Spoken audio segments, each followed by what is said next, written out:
It is early summer 1706, and following the thunderous victory of John Churchill, the Duke of Marlborough, over the army of Francois, Duke of Villeroy, on the fields outside Ramillies, the fate of France seems to be nothing save utter ruin. Fully 15,000 men of France's finest army have been lost, 25% of Villeroy's initial force, and as the broken and stunned remnants stream south through the Spanish Netherlands, Marlborough rubs his hands and looks forward to a campaign season in which he can run riot over Louis the Sun King's territories, and there is nothing the great monarch of Versailles can do about it. Peggy 16.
In their haste to retreat, the French abandon the River Dyle, and 2 days after Ramillies, Marlborough takes Louvain. 24 hours later, his companies enter Vilvoorde, and after just another 2 days, he has occupied Brussels. Intelligence reaches him at this point that Villeroy has completely abandoned any hope of taking a stand and offering battle once more, and instead, the French army of Flanders is being dispersed into cities and towns for garrison duty. The main concentration of forces is at Ghent, but Villeroy has conclusively lost his nerve. Ferdinand, Comte de Marsan, who Marlborough bested at Blenheim, is also moving north with a small host toward Maubeuge and Mons, reinforcing Ath and Charleroi to create a new line of defense for France's frontier. Marlborough could not have asked for a better development, and his armies promptly move on Alost, then Gavre, and on to menace Courtrai. By going around Dendermonde and moving forward so quickly, Marlborough once more catches the tormented Villeroy, looking to encircle and dismantle his communications and supply lines from France, and the French very quickly withdraw from Ghent and continue their retreat. They now cross the Lys and reach Courtrai before Marlborough, but the British commander whips on and takes Bruges by the 3rd of June, and then Antwerp 3 days later. It is a fantastic campaign, and Marlborough calls a halt at this point, worried about overextending himself. The one remaining pocket of French resistance at Dendermonde is put under blockade. It is his wish to press forward to Ostend and even Dunkirk, but the conservative Dutch allies are unwilling to move that far beyond their now safe borders. While Marlborough rides to The Hague in an attempt to win over the cautious Netherlanders, Louis and his court are frantically attempting to rebuild their northern border and put some defences between themselves and Marlborough's host, which is now said to number 100,000 men. Villeroy is swapped for Louis-Joseph, Duke of Vendôme, the very able general who won a great victory over Marlborough's firebrand friend Eugene of Savoy at Turin the year previous. Along with this heavyweight command come reinforcements from the Army of the Rhine, so that by the beginning of August, it is hoped, the French will field a very respectable army of 90 infantry battalions and 150 cavalry squadrons in Flanders. But before that can happen, Marlborough has his leave from the government in The Hague, and he advances on Ostend, while also reinforcing his siege force at Dendermonde. The siege of Ostend lasts for just 3 weeks, with a combined land and naval bombardment, and after accepting the terms, Marlborough changes his plan, and instead of moving on Dunkirk, he instead marches for Menin, where another siege begins. By now, it is early August, and Vendôme and the Rhine reinforcements have arrived at the new headquarters of the French army of Flanders at Lille. Vendôme immediately sees the intelligence behind Marlborough's move on Menin, for it offers a fine road to the French frontier, but leaves Dunkirk threatened by the same naval forces that just battered Ostend. Louis thus blocks Vendôme from moving at Marlborough with his full force. 15 battalions have to be set aside from the host to guard against a coastal landing. Vendôme sees that his new men are too respectful and almost in awe of Marlborough at this stage, so he orders a decisive attack to bloody the Englishman's nose. A limited assault on the rear of the Allied force besieging Menin does just that, even capturing Marlborough's right-hand man, William Cadogan. But Vendôme lacks the strength in depth to really press home the offensive, and the French withdraw behind their lines once more. After some hard fighting, Menin capitulates on the 22nd of August, and its garrison is allowed to march to Douai. Vendôme now fears that Marlborough will fall on Ypres and makes preparation for a defensive action. The Allied campaign is delayed again, however, when Marlborough falls ill, and it is early September by the time he is ready to take the field once more. Toward the end of the first of the month, the French at Dendermonde finally surrender after a heroic stand, and meanwhile Marlborough just has time to take Ath and stabilize his line protecting Brussels before the weather changes and campaigning for the year must be curtailed prematurely due to constant rain. The news from North Italy is even better for the Allies. There, Eugene of Savoy has returned with a vengeance after setbacks and thrashed the French at Turin, a victory that gives Marlborough perhaps every bit as much pleasure as that he derived from his own triumph at Ramillies.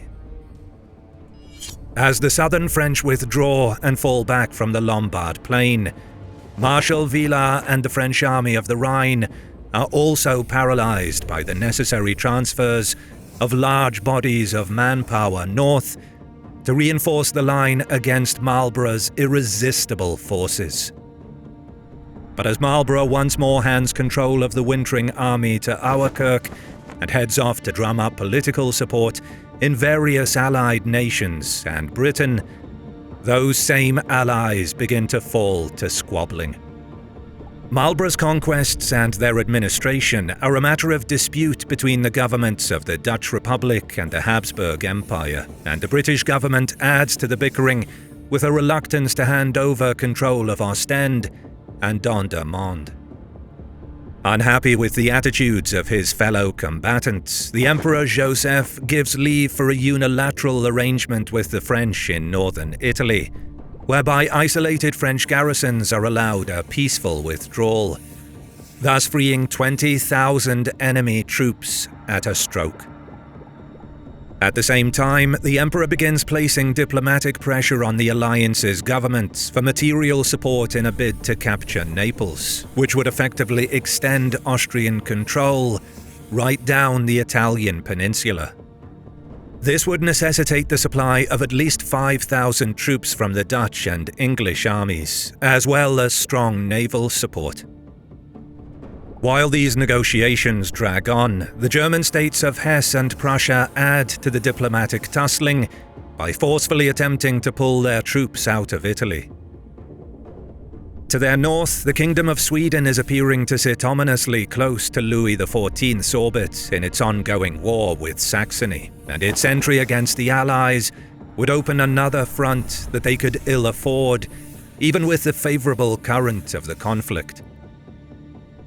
When he returns to London in the winter, Marlborough is frustrated to find that his own government have now taken a hard-line stance. His victory at Ramillies and Eugene's triumph at Turin have brought the belief that total victory is possible, and even though Louis would likely now accept a peace based on London's initial war aims, it is decided that the war will go on until he accepts that his grandson will never take the throne of Madrid. Simultaneously, Louis himself has not spent the winter months idle. By spring, he and his ministers have called up and press-ganged tens of thousands of new recruits, and supplies have been laid on with a pace and efficiency barely matched by any other European state. In the north, Vendôme and his co-commander Maximilian of Bavaria have a force of 100,000 men with which they are to proceed cautiously in the coming campaign and recapture Huy and Liège if possible. 2 lines of defence for the frontier are laid on behind them, the first starting at the Meuse and moving to the Sambre, and from there to Mons, Tournai and on to Ypres, reaching as far as Newport on the sea. Behind that comes another bulwark in depth, a barrier making use of the Canal de Moulonnais and the rivers Sancy, Appadule and Lys, with the Aire and Neuf-Fossé fortresses adding extra strength. While Vendôme probes into Flanders looking for weakness, the main French thrust from its borders will come from Villars and his army of the Rhine. This host is to stream into an attack of 40,000 men on the lethargic Louis-Joseph, Margrave of Baden, and storm his defences on the lines of Stolhofen. Marlborough's plan is that he will prepare his own army in the north, while in the south, Eugene of Savoy will make an attempt on Toulon. The threat of the major French port falling will be enough for Louis to draw strength from the armies of Flanders, the Rhine, and even Spain to its defence, thus leaving the way open for Marlborough to make a concerted and unstoppable offensive on the very heart of France. Though Savoy is reluctant and not enamoured with the plan, and Joseph of Austria is still not to be moved on his attack on Naples, Marlborough makes all preparations, and in April 1707 takes one last journey to Altronstadt to charm the Swedish King Charles, which he does by telling the young monarch that he would love to have the chance to serve under and learn from him. Impressed by Marlborough's obvious intelligence, Charles confirms he will stay out of the conflict to the west. Russia is his main target in any case. It is when a satisfied Marlborough is making his way back to the front that the news arrives of a great French victory in Spain. Marlborough's own nephew, James Fitzjames, Duke of Berwick and illegitimate son to the deposed King James II, has trounced the Earl of Galway's army at Almanza after already reoccupying Madrid earlier the previous year. The war in Spain is thus completely turned on its head, and Allied fortunes are reversed. Worse is to come this year. Joseph of Austria takes a good company of men for his foray at Naples, while Savoy's march to Toulon is too slow for the necessary surprise, and the French ward off his attack without needing to call in serious reinforcements. On the Rhine, Baden has died and been replaced by the Margrave of Bayreuth, but an excellent ploy by Villars wherein he makes it appear that he will spend the summer loafing and carousing, only to leave a ball in the middle and get straight onto his campaign horse, completely wrong-foots the new commander. The French seize the lines of Stolhofen and make for Rastatt, which they take on the 24th, and the Imperial forces retreat to such an extent that by the 8th of June, the French have taken Stuttgart. It is an outstanding maneuver. By the last week of the month, Villars is once more threatening the Danube, and his men are riding through Swabia and pillaging the countryside.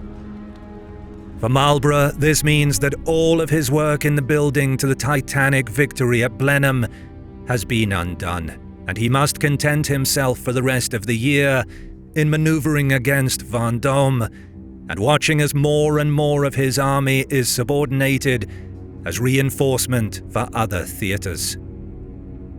The winter of 1707 and 1708 sees Marlborough yet again dealing with political unrest at home and doing his best to assist the government with raising the 20,000 fresh recruits thought necessary after the disaster at Almanza and the setbacks on the French borders. In Versailles, meanwhile, Louis is busy reorganizing his top commanders, following the rejection of his latest peace terms by the Dutch and their allies, who continue to demand that Philippe completely abandon his Spanish claim, and also that they take large hocks of territory on the French frontier, including Ypres, Minan, and Conde.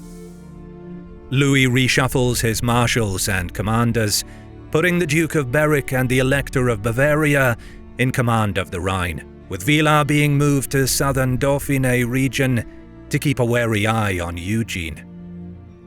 The king keeps Vendôme in place in Flanders, but adds his grandson, Louis, the Duke of Burgundy and Dauphin of France, to command alongside him. The now venerable Vendôme and the brash young prince are almost immediately at odds, and though no one can speak so plainly to the Sun King, it is a supremely ill-advised appointment. With a highly effective intelligence service, whispers immediately reach Marlborough of the rocky relations among his opponent's top command. In March 1708, a highly alarming operation by the French results in him sending 10 battalions of men at an emergency march for Ostend, where they board British ships for immediate sail to Scotland. After making contact with disaffected Jacobite elements in Scotland, rebellious over the Act of Union to create Great Britain the year before, Louis has pledged 6,000 French soldiers to join a similar number of Jacobites and sail in a small armada of more than a dozen transports and a score of fighting ships.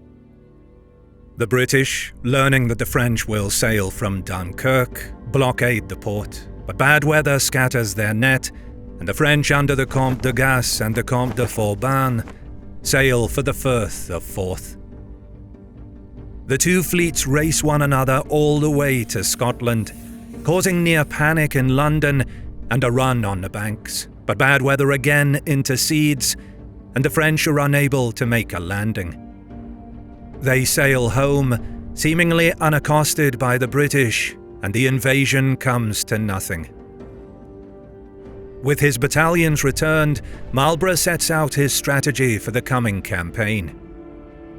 Joined by Eugene of Savoy, he hits on the plan that they will keep their forces separate, with a third army under George, the Elector of Hanover, on the Upper Rhine. Eugene, meanwhile, will assemble his host of just over 20,000 men of the German principalities at Koblenz on the Moselle, while Marlborough and his co-commander Auerkirk will command no fewer than 100 battalions of infantry and 150 squadrons of cavalry.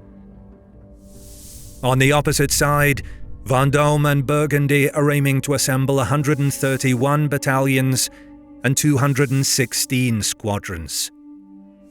But Marlborough is banking on commanding the smaller force. His wish is to present a perception of weakness to Vendôme and have the French move to attack, only to expressly link up with Eugene's forces and use his superior battle command to overwhelm the enemy. In this matter, Louis's appointment of the impetuous Burgundy has played into his hands, but the strategy will still require faultless timing and superior discipline and communication. The French campaign almost inevitably begins with acrimony, as Vendôme wishes to move and besiege Huy, while Burgundy favours a bold dash toward Brussels. It is the prince's opinion that is followed, and the French immediately set out from Mons in the last days of May and moved toward Halle, setting up their first camp at Soignies.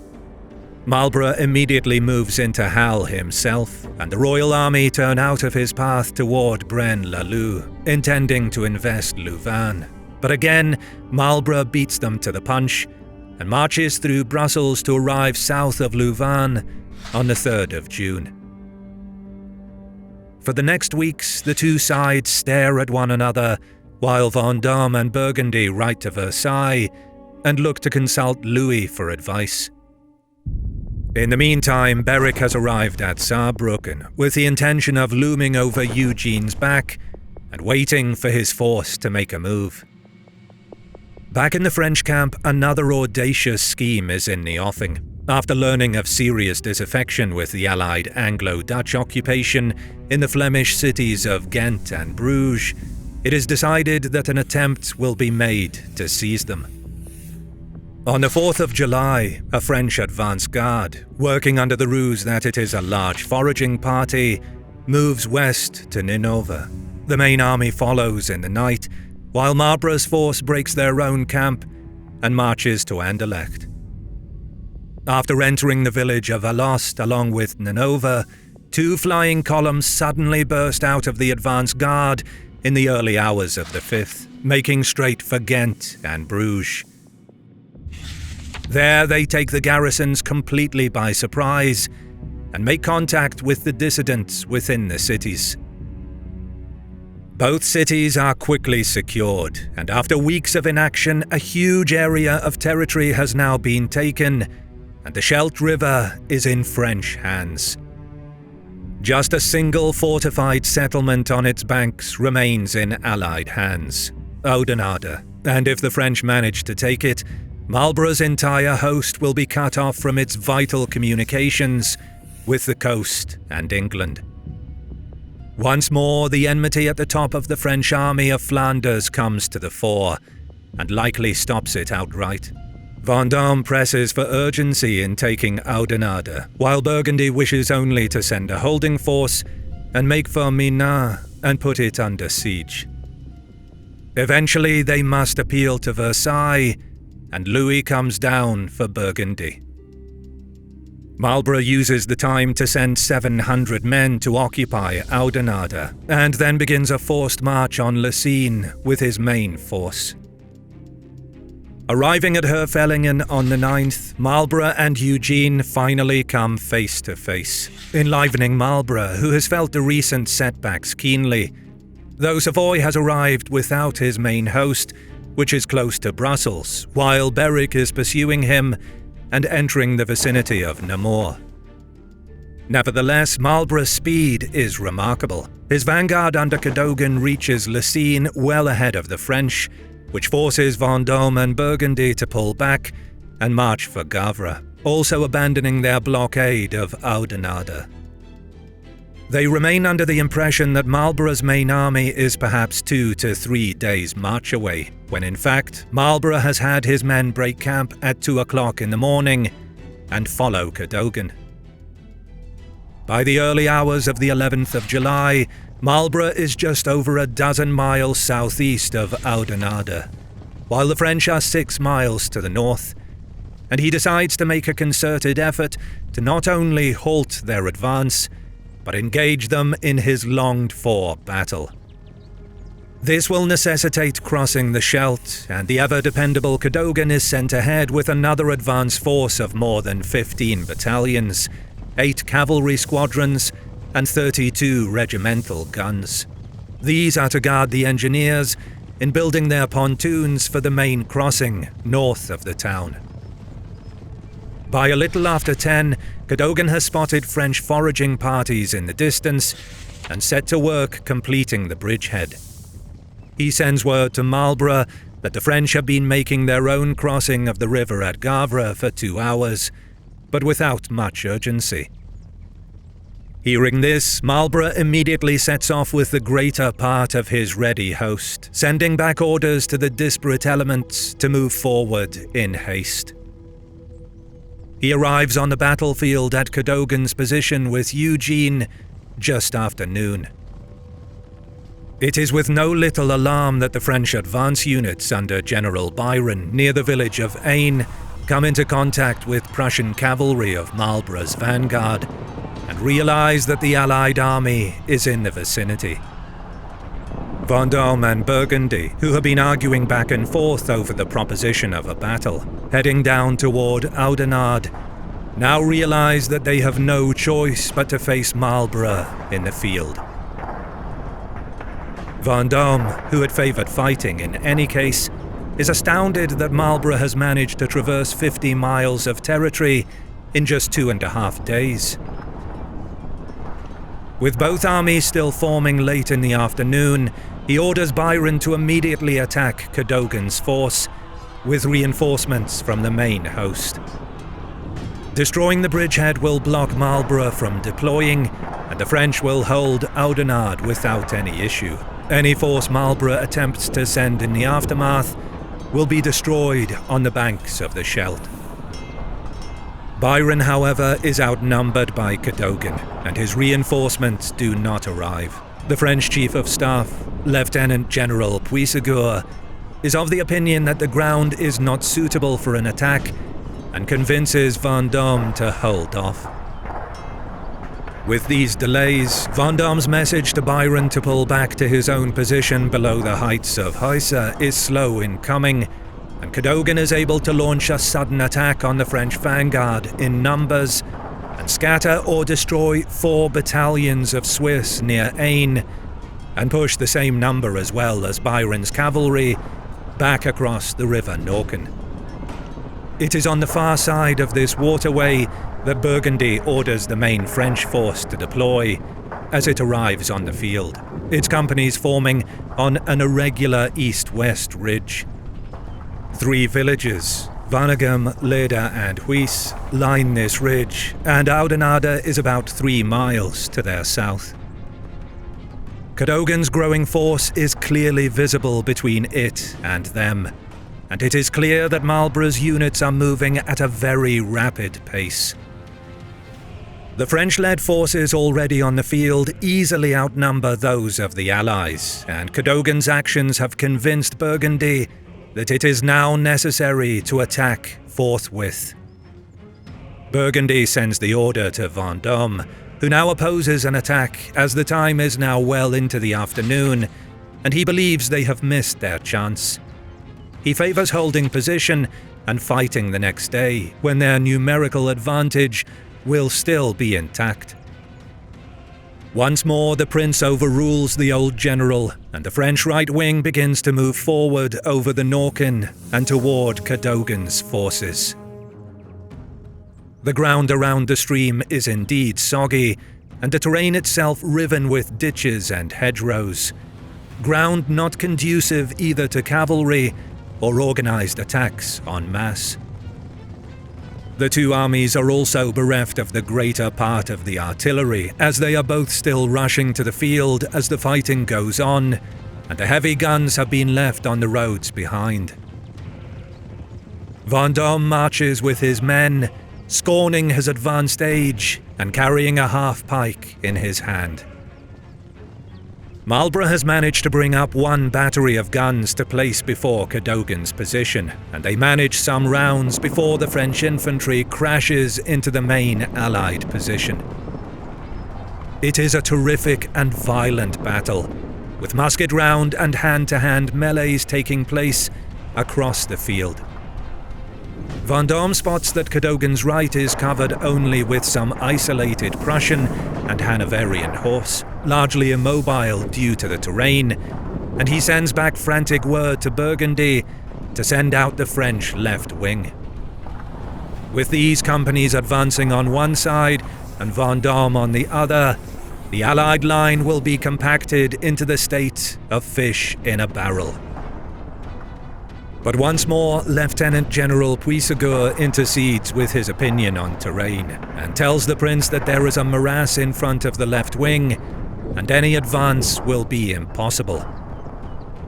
From the front line, Vendôme is of the opinion that the only morass on the field exists in Puissegur's mind, but he cannot properly communicate with the prince from his pressed position. Nevertheless, the general continues his attacks relentlessly, and these begin to wear down and press back the Allies. Just in the nick of time, the Duke of Argyll arrives over the pontoons with 20 battalions of infantry, and Marlborough uses these to lengthen his line toward the west, and thus take some of the pressure from Cadogan's hard-pressed units. The French still outnumber the Allies with more than 50 battalions attacking just 26, but fresh additions are arriving all the time.